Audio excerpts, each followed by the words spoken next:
Hey folks, it's Mark Marin from WTF. Today I want to talk to you about Boost Mobile, offering reliable nationwide coverage backed by a 30-day money-back guarantee. Love your service or get your money back, no questions asked. Boost Mobile offers the coverage, network speed, and service you're used to, but at more affordable prices. Why pay more if you don't have to? You can get an unlimited plan for $25 a month that will never increase in price, ever. No price hikes, no multi-line requirements, no stress. Visit your nearest Boost Mobile store or find them online at boostmobile.com. After 30 gigabytes, customers may experience slower speeds. Customers will pay $25 per month as long as they remain active on the Boost Unlimited plan. Fall is all about cozy comforts, and with Hero Bread, you can enjoy all your favorites and still hit your health goals. From breakfast bagels and meal-prepped enchiladas to mouth-watering burgers and cheesy noodles. You won't believe Hero Bread's options have 0 to 5 grams net carbs and are high fiber from the taste and texture. And right now, Hero Bread is offering 10% off your order. Go to hero.co and use code FALL25 at checkout. That's FALL25 at hero.co. All figures are per serving of Hero Bread. Contains 2 to 18 grams of fat per serving. See the product nutrition panels on hero.co for more information.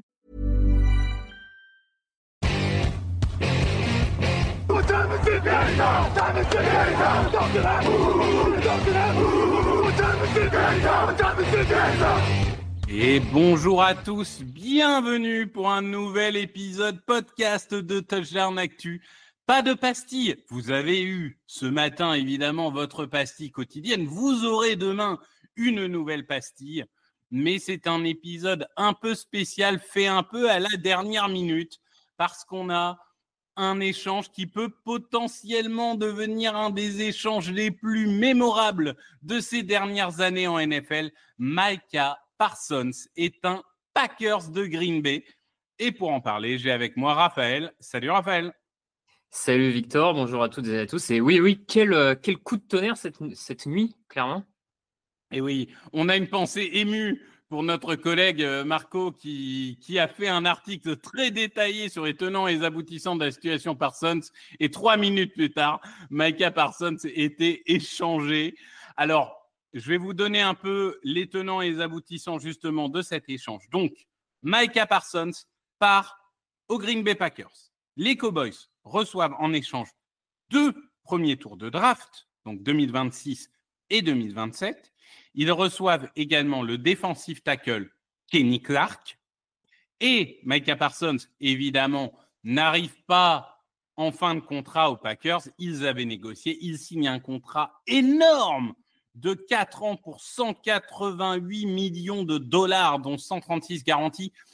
Il y a encore 2 mois, Myles Garrett avait signé un record. Et Myles Garrett et TJ Watt avaient un peu cassé ce plafond de verre des 40 millions par année pour un défenseur. Là, on est à 47 millions. Donc, c'est vraiment, c'est même plus casser le plafond de verre. Là, il a explosé le plafond de verre avec un tractopelle. Bon, bref. Donc, voilà, c'est évidemment un échange incroyable parce que c'est quand même rare qu'un joueur aussi jeune, 26 ans, un top 3 défenseur de la NFL, on va dire, peut-être top 5. Allez, vous faites votre classement. Moi, j'aurais dans le top 3, mais les goûts et les couleurs. Raphaël, on va commencer d'abord par l'équipe qui reçoit Micah Parsons, les Green Bay Packers. On l'avait dit dans la pastille, une NFC Nord très compétitive et je crois même que ça avait été évoqué, une absence peut-être d'un playmaker absolu dans cette défense. Écoute, ça coûte cher. Mais alors, la défense des Packers reçoit vraiment, en termes de playmaker, on ne peut pas faire beaucoup mieux. Ah non, effectivement, ils vont chercher la pièce sans doute manquante. Alors, on pourra toujours un peu débattre sur le fait qu'il leur manque peut-être encore 1 ou 2 autres joueurs, mais en tout cas, c'est vraiment la plus grosse pièce qui leur manquait, c'était ce pass rusher numéro 1, ce pass rusher d'élite. Là, ils vont le chercher. On dit top 3 défenseurs de la ligue, mais parce que peut-être, à mon sens, il est peut-être pas si bon que ça contre la course, même si c'est un défenseur correct, mais sur le pass rush en tant que tel, depuis qu'il est entré dans la ligue, c'est même le pass rusher avec le plus de pression et de pourcentage de pass rush réussi dans la ligue depuis qu'il est entré en 2021 maintenant. Donc, je veux dire, c'est le joueur ultime quasiment pour mettre le quarterback adverse sur les fesses. Et en plus, comme tu l'as dit, il a 26 ans. Donc, a priori, Green Bay va faire ce qu'il faut pour le garder plusieurs années. Donc, ouais, ils vont chercher l'élément qui leur manquait. Et là, maintenant, obligation de résultats en playoff, clairement, avec ce joueur-là pour venir renforcer la défense. On rappelle quand même, pour illustrer un peu l'impact que peut avoir un tel joueur, que la défense des Cowboys sur les 3 dernières saisons, quand Micah Parsons est sur le terrain, c'est première de la ligue. Quand Micah Parsons n'est pas sur le terrain, c'est 29e de la ligue. Tout simplement. C'est-à-dire, on passe quasiment de premier à dernier. Donc, je ne sais pas. TJ Watt un peu à cet impact, on l'a vu quand il était blessé sur la défense des Steelers, mais il n'y a pas beaucoup de joueurs, honnêtement, qui peuvent se targuer d'avoir une telle importance. Et tu disais, ça ne règle pas tous les problèmes. Il y a toujours des questions au niveau des cornerbacks, par exemple. Mais si tu arrives à mettre une pression de dingue sur le quarterback, de facto, ça facilite quand même le travail de tes cornerbacks. Donc, indirectement, c'est aussi une aide pour l'équipe. Oui, c'est une aide pour l'ensemble de la défense. Comme tu le dis, à partir du moment où Micah Parsons arrive potentiellement à mettre la pression en 2 secondes et demie, sous les temps un peu de lancer classique des quarterbacks, ce qu'il est capable de faire, ce qu'il a montré par le passé, forcément, derrière le backfield défensif doit être moins précis sur cette couverture, à moins de temps, on va dire, à coller l'adversaire, et ce qui sera un avantage pour ce backfield-là des Packers. Donc, non, c'est un double coup. C'est clairement un double coup pour cette défense de Jeff Haley, le coordinateur défensif, parce que tu renforces ton pass rush et mécaniquement, tu renforces a priori ta couverture aérienne en répercussion. Donc, c'était deux soucis un peu ciblés pendant cette intersaison. Ils font coup de double avec lui. Et peut-être qu'on peut parler des choix de draft qu'ils mettent, les 2 choix. Bon, si tout se passe bien, ça va être des hauts choix de draft au premier tour. On ne sera pas sur des top 10 choix. Et en plus, sans être trop mauvaise langue, quand on voit les joueurs draftés au premier tour par Green Bay ces dernières années, c'est pas non plus comme s'ils avaient l'habitude de drafter des joueurs exceptionnels. Hein. Donc, je pense qu'en plus, ils ne mettent même pas tant que ça dans la balance l'avenir de la franchise. Est-ce que tu préfères 2 Lucas Van Ness ou 1 Micah Parsons? Voilà, complètement, c'est ça. Et puis même, j'ai envie de dire, c'est assez complémentaire. Par exemple, un Rashan Gary. On avait toujours ce truc de dire, il est très bon, mais est-ce que c'est un edge numéro 1? Là, par contre, c'est un edge numéro 2 premium. Donc ça renforce quand même à peu près tout le monde. Question, et je ne veux qu'un oui ou un non. Est-ce qu'avec cet échange, les Green Bay Packers sont le grand favori de la NFC Nord? Alors, moi, à l'encontre du marché, j'ai envie de dire non. Je pense qu'ils sont encore derrière Détroit, très sincèrement. Mais par contre, avec cet échange, je les place devant les Vikings. Eh ben, on sera totalement d'accord. Je suis un peu pareil. C'est-à-dire que les Vikings, bon, il y a quand même une grosse problématique au poste de quarterback. Donc, ça va déterminer si leur saison est bonne ou pas.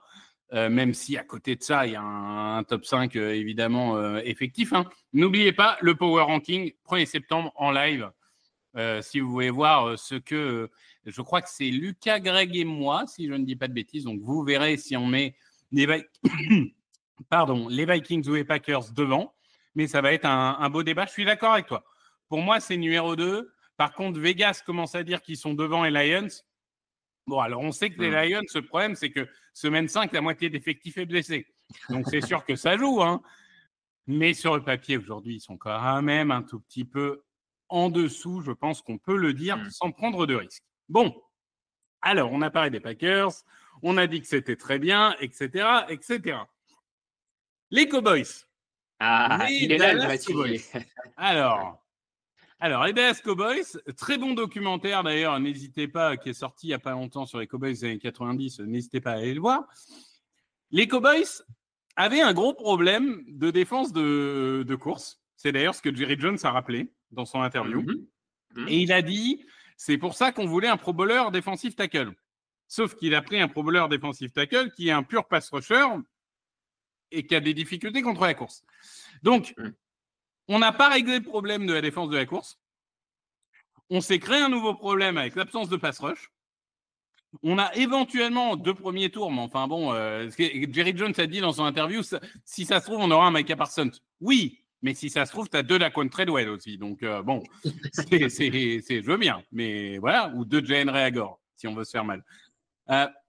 Là, Raphaël, donc je vais te donner le nom théorique des 7 joueurs qui composent le front 7, donc la défense des Cowboys. Donc nous avons Nyland, nous avons Clark, nous avons Odighizuwa, nous avons Williams, nous avons Sanborn, Murray, donc Kenneth Murray, et Liu Fao, puisqu'on rappelle que Overshawn est blessé jusqu'à au moins décembre, si je ne dis pas de bêtises. Est-ce qu'on n'est pas sur un des pires front 7 de la ligue? Sur le papier, ça y ressemble, clairement. Alors, il y a peu de qualité sur ce front 7, même si au final, la paire d'intérieur a ses lacunes en défense, mais peut quand même apporter sur le pass rush. Et je trouve peut-être que la paire de tackle est peut-être correcte. Enfin, je pense qu'elle peut faire du bon travail, mais c'est vrai que derrière, que ce soit les escouades de linebacker et surtout, du coup, le pass rush qui est censé remplacer en théorie Micah Parsons, c'est un des pires de la ligue. Et la justification de Jerry Jones de dire que avec un moins bon pass rusher, avec un pass rusher d'élite en moins, les adversaires vont moins courir face à toi et donc ça va être moins problématique. Enfin, c'est complètement hallucinant. Mais ça prouve encore une fois qu'il faut peut-être que Jerry Jones arrête de se prendre pour un directeur sportif et qu'il se contente de signer des chèques sans être insultant, mais c'est une défense qui est totalement affaiblie. C'est un front 7 qui est affaibli et un peu en miroir de ce qu'on disait sur les Packers. C'est d'autant plus inquiétant qu'il y a déjà beaucoup de questions sur le backfield défensif des Cowboys avec beaucoup de cornerbacks qui reviennent de blessures. Et là, des cornerbacks qui ne vont même pas avoir le privilège d'avoir un pass rush devant pour les aider. Toute cette défense est absolument inquiétante. Donc, je ne sais pas très bien ce que Jerry Jones espère là-dedans. À part être mauvais et aller très haut à la draft, c'est une catastrophe. Je trouve que c'est une catastrophe. Oui, il faudra rappeler à Jerry Jones que contrairement à la NBA, on ne peut pas truquer la draft en NFL. Donc, ça sera un peu compliqué. Mais je suis d'accord avec toi. Si on prend ne serait-ce qu'un cornerback comme Diggs, Trevon Diggs, on sait qu'il prend beaucoup de yards. Par contre, c'est un méga playmaker, il fait plein d'interceptions. Mais pour faire plein d'interceptions, il faut que les ballons soient un peu mal lancés. Et pour que les ballons soient un peu mal lancés, on en revient à la logique des Packers, il faut qu'il y ait une pression. Là, tu as perdu DeMarcus Lawrence, tu as perdu Micah Parsons. Je veux dire, globalement, tu n'as même pas de pass rusher numéro 1. Je suis même pas sûr que tu aies de pass rusher numéro 2. Donc, évidemment, après avoir dit tout ça, les Cowboys vont battre les Eagles en semaine 1 parce qu'on est en NFL et qu'il n'y a aucune logique. Hein. Mais aujourd'hui, moi, je n'ai pas peur de dire, cette défense, elle est dans les 5 plus mauvaises de la ligue. Ouais, c'est pas impossible, effectivement. Alors moi, on verra. Je trouvais que donc leur nouveau coordinateur défensif, qui avait été head coach, Matt Eberflus, je trouve que parfois il a fait du bon travail. Donc peut-être qu'il peut un peu niveler le niveau de ce groupe, mais bon, on verra semaine après semaine. Et c'est vrai que sur le papier, en termes de talent, cette défense paraît remplie de manques. Et oui, ça va couler. Alors la question de Jerry Jones a un peu laissé entendre que peut-être que ces pics récupérés pourraient permettre à Dallas d'aller chercher d'autres joueurs avant le début de la saison. Le problème, c'est qui ? Je ne vois pas très bien comment tu combles le départ de Micah Parsons actuellement. Il y avait peut-être une fenêtre d'ouverture avec Trey Hendrickson, mais ils s'y sont pris trop tard, vu que Hendrickson a signé pour au moins une saison. Donc, tu joueras à coup sûr la saison 2025. Donc, non, du côté de Dallas, l'année en défense, ça s'annonce très compliqué. Surtout que tu as quand même un calendrier pas facile, hein, puisque tu croises avec la NFC Nord, tu croises avec la FC West, donc tu vas avoir quand même du gros candidat. On rappelle que toutes les équipes à peu près d'NFCS sont dans les pires calendriers de la Ligue. Sur le papier, évidemment, d'une saison à l'autre, on sait que ça peut changer, mais en plus, tu n'arrives pas dans une année. L'année dernière, il y avait un calendrier facile. Là, cette année, tu n'y arrives pas. Et le problème, c'est que mine de rien, Dak Prescott, CeeDee Lamb, c'est des super joueurs, mais on a bien vu que déjà, ça avait du mal en play-off. En plus, il y a des départs comme, même si on va en attaque, hein, comme Zach Martin ou d'autres joueurs cadrent un peu. on arrive au moment où on est en train de perdre un peu tous les leaders et on se demande si c'est pas le moment de la reconstruction. Moi, honnêtement, je me pose sincèrement la question. Imaginons le scénario du pire, saison catastrophe, Dallas et top 3 de draft. Est-ce que c'est même pas la fin de Dak Prescott et la fin de toute une époque, en fait? C'est franchement pas impossible. Effectivement, je vois un scénario dans lequel Dallas se dit OK, il faut vraiment qu'on reparte à zéro, on n'y arrive pas. On continue de vendre nos atouts. De toute façon, on a déjà fait partir notre plus gros atout, donc l'an prochain, on continue. C'est pas impossible. C'est vrai qu'en plus, Jerry Jones, encore une fois, dans sa conférence de presse d'après-échange, a fait une allusion au cas du passé, a fait une allusion au passé où dans les années 90, quand il a récupéré la franchise, il s'est débarrassé d'Herschel Walker, qui était le meilleur joueur des Cowboys contre un ensemble, une flopée de joueurs des Vikings et de tours de draft pour pouvoir, à partir de là, et une saison très mauvaise, reconstruire et créer sa dynastie. Effectivement, je fais allusion, pour ceux qui veulent voir ça et en savoir un peu plus, au documentaire de Netflix sur les Cowboys et la dynastie des années 90. Donc, est-ce que Jerry Jones y voit une sorte de signe du passé et tente à nouveau ce coup de poker? J'en tomberai pas des nues qu'il soit dans cette stratégie-là, de se dire qu'il faut reconstruire et qu'il faut commencer la reconstruction en se débarrassant de Micah Parsons. C'est franchement pas improbable. Après, le seul truc, moi, et je t'interroge, mais le seul truc où je me dis peut-être, et c'est là où on n'était pas dans le détail des échanges, et peut-être ça peut en partie expliquer, c'est est-ce que Micah Parsons a clairement dit je ne jouerai pas cette saison et je pars l'an prochain libre de tout. Et dans ce cas-là, il y a eu un côté panique de la part de Jerry Jones et de se dire ok, il faut au moins qu'on récupère quelque chose. Oui, alors, oui, mais si les Cowboys faisaient comme n'importe qui, c'est-à-dire qu'ils anticipaient les prolongations de contrat un an avant, peut-être qu'ils n'auraient pas ce problème. Quand tu vois que les Eagles vont signer A.J. Brown 2 ans avant, et du coup, ils le signent à 32 millions, et que derrière, ça commence à monter, et que du coup, les Cowboys sont obligés de faire lambe à 34, et maintenant, on est même à Ja'Marr Chase à 40. Quand tu vois que Dak Prescott a été signé le dernier jour, et que tu as été obligé de signer au top du top des contrats, alors qu'un an avant, tu pouvais signer 10 millions de moins par an, on rappelle qu'on est dans un monde où le cap, en ce moment, la masse salariale limitée, prend 20% tous les ans. Donc, tous les ans, tu perds 10 millions par an, sur des top contrats. Donc, pourquoi attendre, en fait? Pourquoi attendre à chaque fois d'être dos au mur la dernière année pour te dire peut-être que je vais les re-signer? Enfin, je veux dire, un CeeDee Lamb, tu savais que tu voulais le re-signer. Un Micah Parsons, tu savais que tu voulais le re-signer. Re-signe-les un an avant. Donc, je suis d'accord avec toi que là, on était arrivé à un point de non-retour et qu'il fallait obtenir quelque chose de lui. Mais cette situation n'aurait jamais dû exister, en fait. C'est ça. Non, mais c'est ça. En fait, là où je suis totalement d'accord avec toi, c'est que pour moi, le vrai fond du problème, en fait, c'est qu'on en soit arrivé là. À quelque part, la contrepartie, Micah Parsons, c'est peut-être pas assez payé. Dallas ne récupère peut-être pas assez par rapport à la valeur du joueur. Il n'y a pas assez de certitude.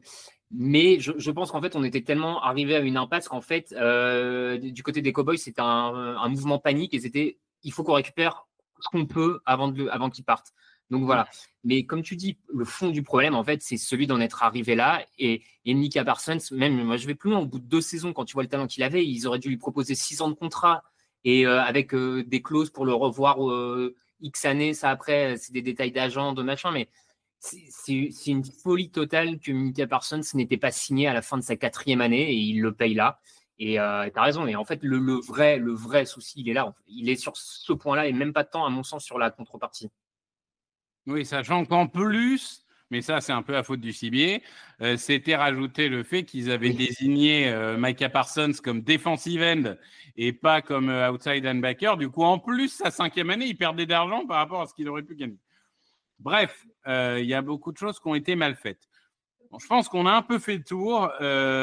Ça rigole beaucoup à Green Bay, ça pleure peut-être un peu à Dallas. On verra, évidemment, on n'a jamais les réponses. Hein. On verra dans 3, dans 4 ans qui a eu raison dans cet échange. En tout cas, n'hésitez pas à continuer à nous suivre. Évidemment, vous avez encore les pastilles pendant 3 jours, si je ne dis pas de bêtises. Il me semble qu'il ne reste que 3 pastilles. Ouais. Ensuite, vous avez le live Touchdown Actu le 1er septembre à 20h, si je ne dis pas de bêtises. Vous aurez également, avant le début de la saison, un podcast pronostic et un podcast preview. Donc, on va vous accompagner évidemment toute cette semaine avant un match d'ouverture dans la nuit du 4 au 5 septembre qui sera entre les Philadelphia Eagles et justement les Dallas Cowboys dont on a parlé aujourd'hui. Merci Raphaël. Avec plaisir Victor. Merci à tous et passez une très bonne journée. Salut, salut.